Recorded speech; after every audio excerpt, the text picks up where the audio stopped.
Nowadays, everybody talks about like the Holocaust and all the stuff that happened there, but they don't want to recognize the Holocaust that happened here. And I will talk about it because I'm proud of my grandmas.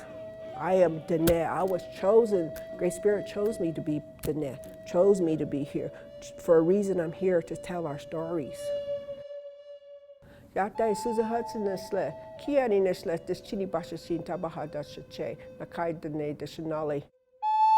Artist Susan Hudson learned at an early age the craft of quilt making. When we were little, we were really poor, so my mom would sit down and show us how to sew, and so we would get the little pieces and we would make quilts, and we would do it by hand because she learned in the boarding school when she was little. She was forced to sit there, and I never realized some of the stuff that my mother had gone through in the boarding schools during that time. Her mother, along with thousands of other Navajo, were forced into boarding schools where their cultural heritage was forbidden, a condition to a treaty that brought an end to the Navajo and Mescalero Apache's internment at Bosque Redondo, located near Fort Sumner. I started learning more and more about the boarding schools and the stuff that was happening, you know, the beatings, the rapes and everything, and then I realized that even though I'm Navajo, I don't have the talent to weave rugs. I don't have the talent to be a silversmith, make jewelry, basketry, or any kind of pottery,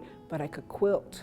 Susan has since used her craft to tell the stories of her people and the inhumane conditions in which they had to endure in what was known as the Long Walk. Between 1863 and 1866, thousands of Navajo and Mescalero Apache were forcibly removed from their lands to Bosque Redondo, a site that became synonymous with the word Wildi, which translates roughly to a place of suffering. I'm pretty blunt about a lot of things, and what the soldiers were doing is I always call them, they were slavers, they were pedophiles, they were rapists.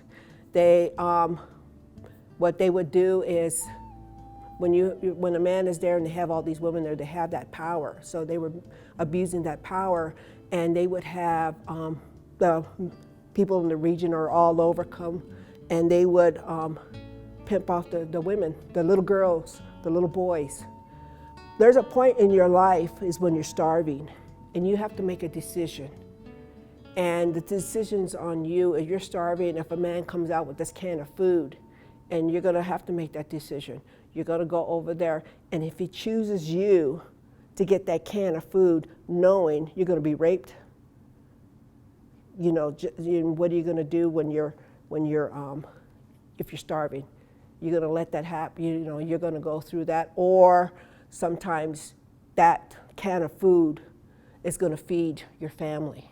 This, along with beatings, disease, and starvation, are depicted in a commemorative quilt Hudson has created to tell the dark story of Bosque Redondo. Well, this is called Walk of My Ancestors Coming Home. I did one the first and second year, and that one was bought by a collector, and he donated it to Genealogy Museum.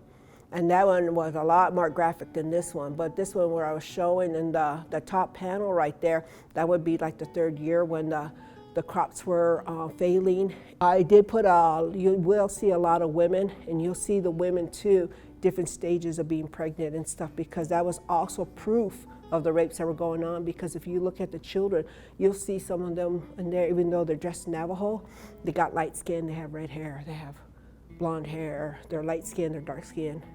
You know, just showing that it changed our clan system too. Also showed there were some soldiers, they weren't all bad. They did fall in love and have families with some of the Navajo women. And so you'll see where they're helping to come home. Among the thousands of women at Bosque Redondo were Hudson's great-grandmothers, and it is through her storytelling on a quilted canvas that she can not only reveal the truths of a dark chapter in American history, but pay homage to the brave spirit of the women and men that came before and endured. Because they mean a lot to me. They guide me. They went through all that because in the treaty, they had the part with the education. And because of them, I went and got my bachelor's. And because of them, my daughters are now working on their masters.